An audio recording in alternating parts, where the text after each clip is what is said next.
everyone.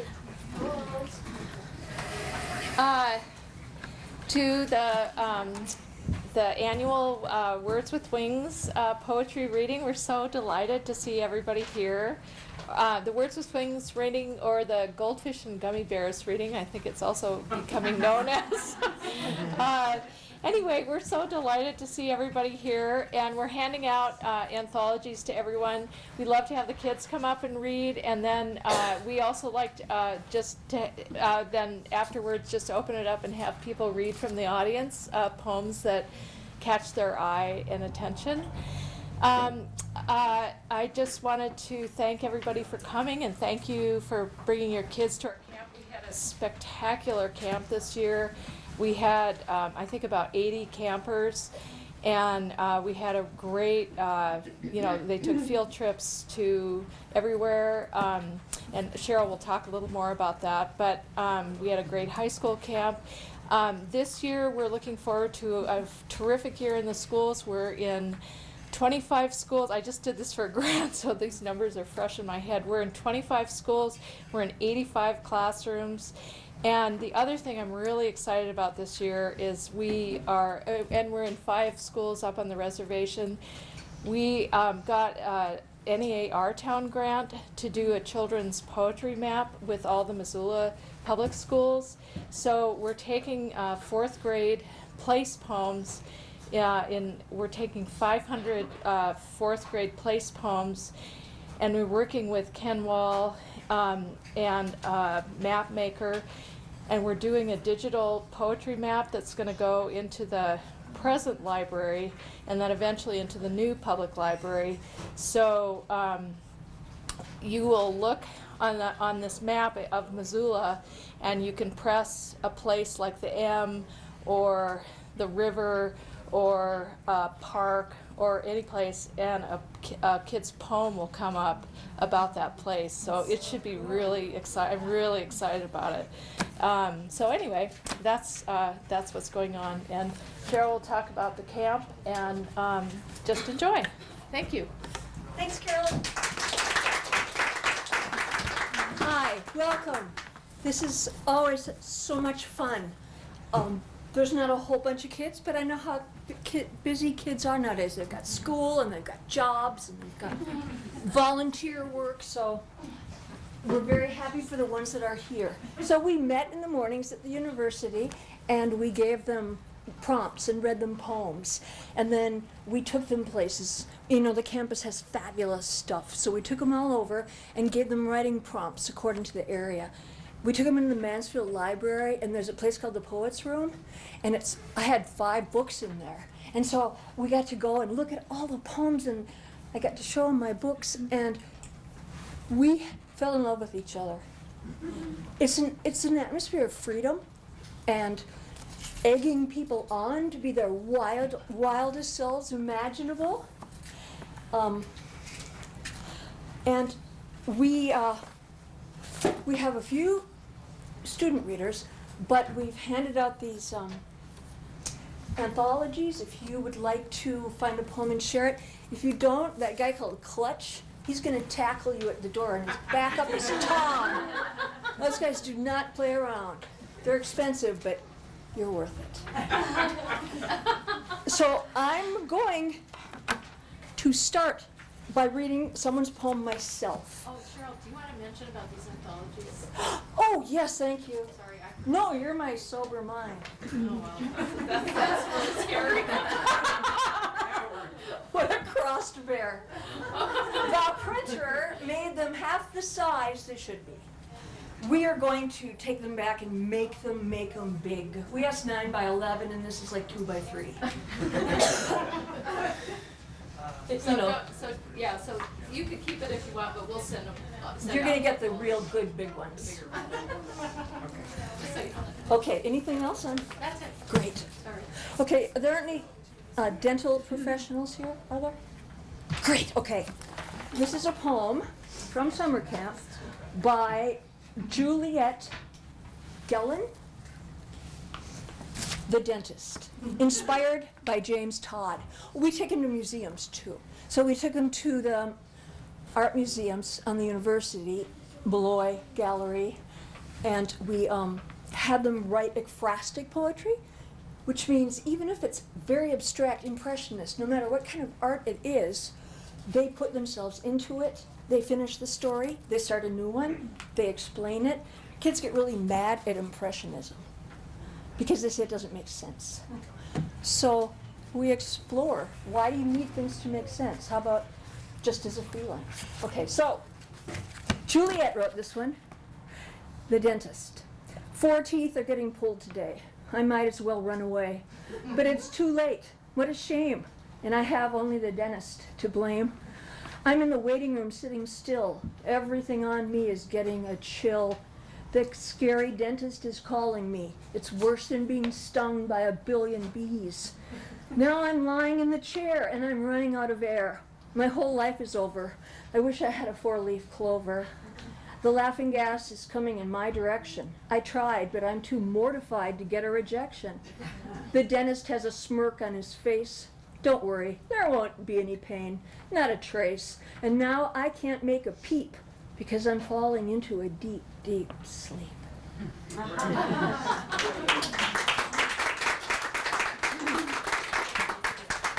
And I believe she was in the middle school age group. Hi, Jane. I'm going to give you one, too. The anthologies got printed half size. So, this is a former board member, a great supporter, and I had her granddaughter for poetry in 4th grade last year. So I was the #1 reader. Now #2, oh, if there isn't one. We're going to have to begin with #3. Where's that beautiful pianist? Okay, come on up, honey. Oh, Laurel Krauss, #1 reader.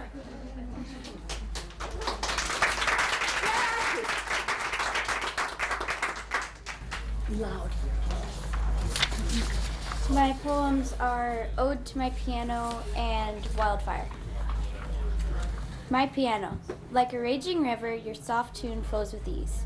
Like a strong viper, your beautiful melody moves ever so gracefully. Like a spider, my fingertips move across your keys, getting faster and slower, louder and softer. You, like the mysterious tune of a snake charmer, have the power to lull all people and animals to a deep sleep. Over time, your keys become as sticky as a honeycomb dipped in tree sap. Your melody is as creaky as an old unused door. And like all wonderful things, your sweet tune must come to an end.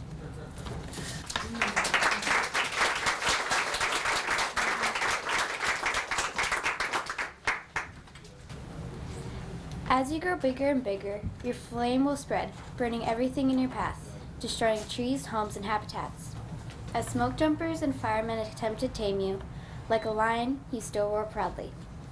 As you blaze through the forest, you emit a heavy, graceful smoke. As your smoke dances across the sky, you leap, getting higher and higher. But for now, you shall stay a tiny match, my little wildfire.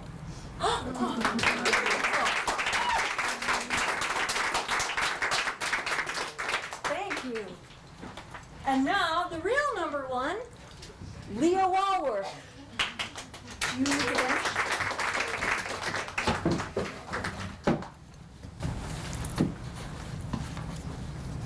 My poem is called Forced Food. Spring is here. The bear emerges from the den and lumbers around the new green exploring the new green world. He peeks at pansies and takes his wandering eyes around the bush and catches a glimpse of a full hummingbird feeder. Yum! Crash! I run out. A broken glass strewn everywhere. I guess he had breakfast.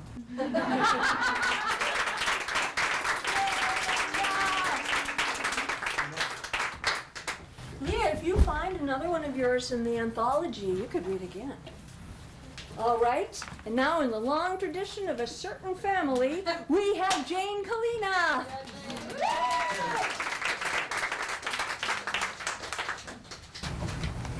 Okay, so this poem is called Abandoned, and it's inspired by a piece of art at the Paxton Gallery called Dollface. I sit in my little chair. The wind blows slightly. The years of dust gathered on my old, forgotten body. The smell of dirt and mildew haunt the air. I think of the little girl who used to play with me, dress me up in little stained rag doll dresses and bonnets. I sit in my chair and wait for the girl to return. Nice. And then my second poem is called Ode to Poetry.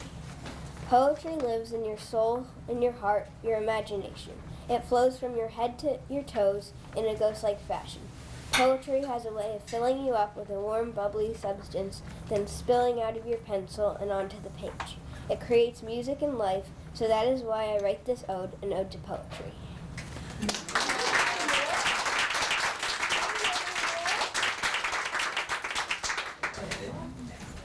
If you have more, you can read again. Now, a writer I call Young Cheryl, Linnea Farr.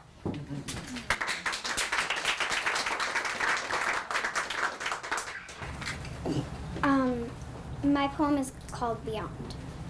Beyond the world of right and wrong, beyond criticism and hate and what the world wants you to be. Far off in a meadow where grasshoppers hop and bees drink sweet nectar, where the worries of the world are left far behind. I live here. Where will you live?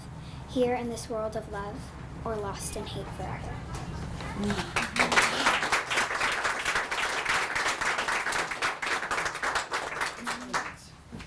You guys want to get him right before he leaves? Watch. I think we ran out of children. However, we haven't run out of poems.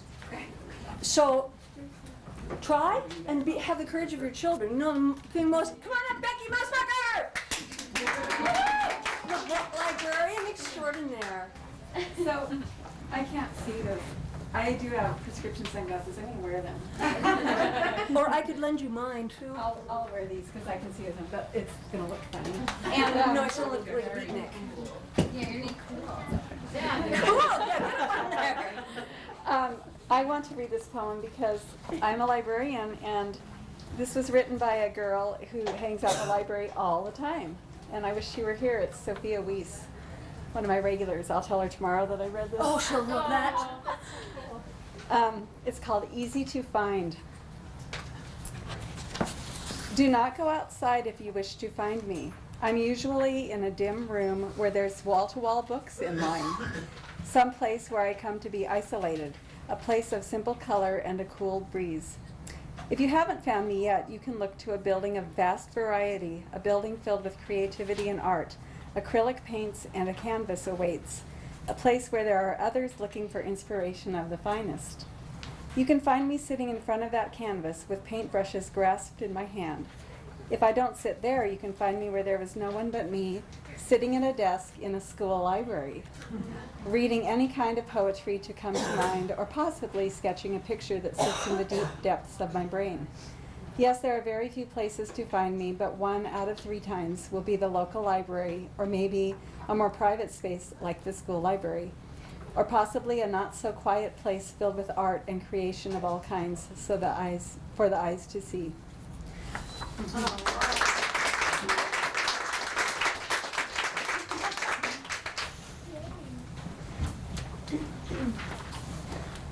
Any other brave authors you want to experience what your children dare? Oh, good, and then you can read after my friend Rachel. Come on up. Rachel's a 3rd grade teacher, and I'm in her classroom. Yay! Okay. This one's called Maze by Linnea Farr. Twisting, turning, leading. No one knows where you are except the maze. Lost, you are lost. But the maze will lead you to the light of the world. Finally, you see the light. You are free. Thank you.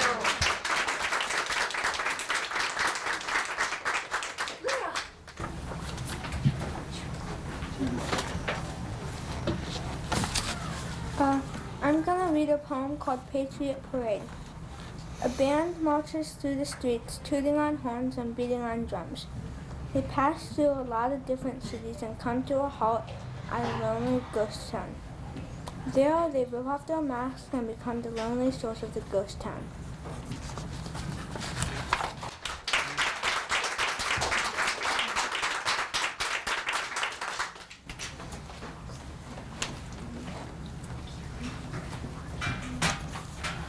Someone will meet and up my eyes. Carolyn Harrison, Executive Director. Oh, let's see. This is Sunny Sharman, and I think this is someone in Robert's class from the second week. So I think they were older that second week. Is that right? I can't No, remember. he had little ones. Little ones the second week. Okay. Where you might find me. Grab a jacket. It might be chilly. Go somewhere the skates slide gently but powerful across the ice. Watch them bang into the boards. Feel the crisp, cool air gliding across your face. Am I there? Step outside into the warm summer air. Do you see rainbows? Can you smell the sweet sugar climbing into your mouth? Everywhere you turn, a different delicious treat. Do you see me? Maybe it's fall. Walk deep into the forest. See the empty trees, the leaves flying all around you, covering your path. Can you hear birds? Watch them huddled together in their nest. The trees sway side to side gently in the breeze. Listen to the sound of the piano, drifting you off to sleep. Am I behind that piano? No? Go look somewhere comfy and cozy. Shh, I'm asleep.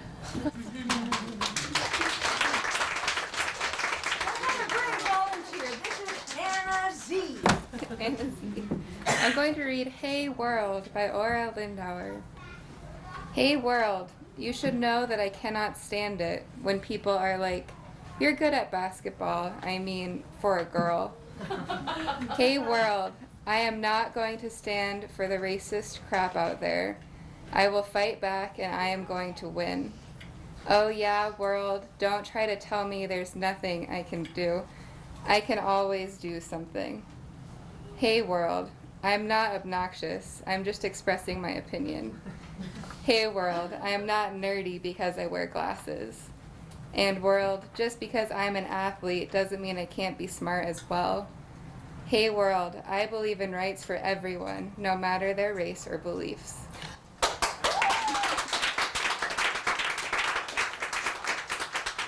I'm going to read one. Oh, come on, come on. I'm always here to read. You, come on.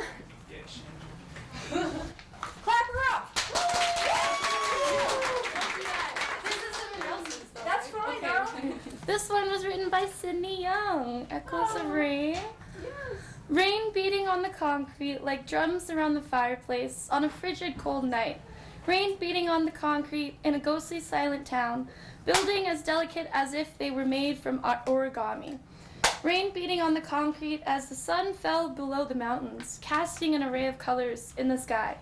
From lemon yellow to cherry red, rain beating on the concrete as fireworks lit up the dark. Pale, cloudless sky like the brightest flowers in the darkest days. Rain beating on the concrete over and over and over, seeming to never stop. But when it did, you could still hear the echo of rain replaying in your ears.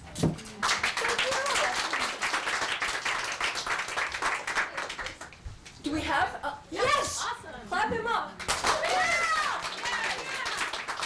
I learned to do that with third graders till I'll clap them up and they come up like they won a prize. So excited. I'm going to read Nine Towers by Lucas May. Oh, I love this. Yes. 9 towers standing tall, sentinels of early dawn. No one may reach the tops, with domes as beautiful as a buttercup opening its blooms. 9 towers framed by a triangle, colors as vibrant as a rainbow, sentinels of early dawn. If I could be there, I would be there with 9 spindles that look like towers, framed by a triangle in an old creaky house, sentinels of early dawn. Thank you.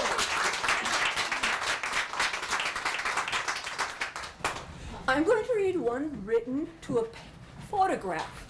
And it's a photograph by Richard Buswell, his Bone series.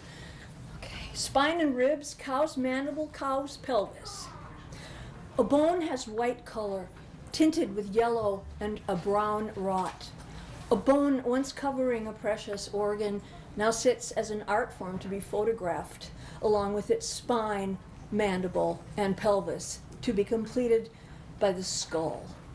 All used as artwork for the public, all dressed in shades of white and gray, only accompanied with hints of black, showing a true, grim beauty. Sophie Weiss.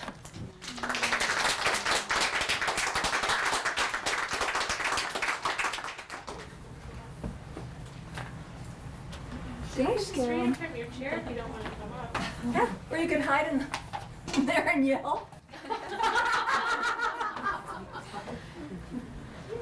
Oh, Tammy! Tammy Halen, most recent poet laureate. No, second Oh, most recent. second most But- recent, yeah. We're in there, right? Yeah. This is the Malloy Gallery by Juliet Chef. The art splashing through my mind in a crisscross way, like a dream disappearing in a ghost-like way. The creative imagination dripping through by James Todd, reflecting in my eyes like a time portal, opening a reflective door. Thank you.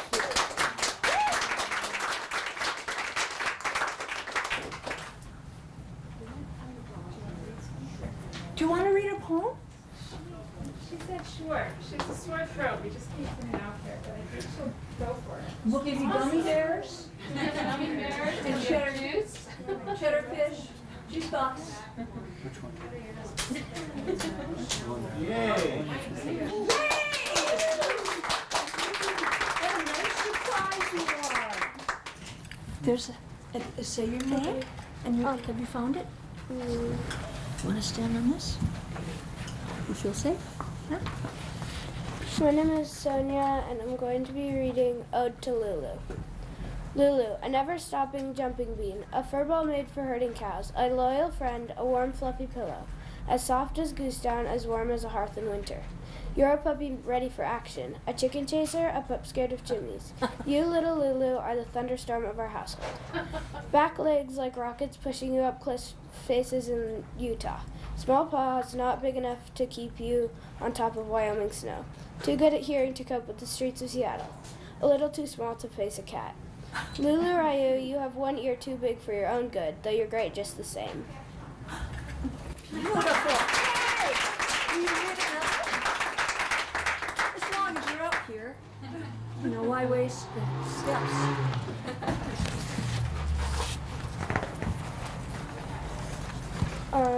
With nature naturally.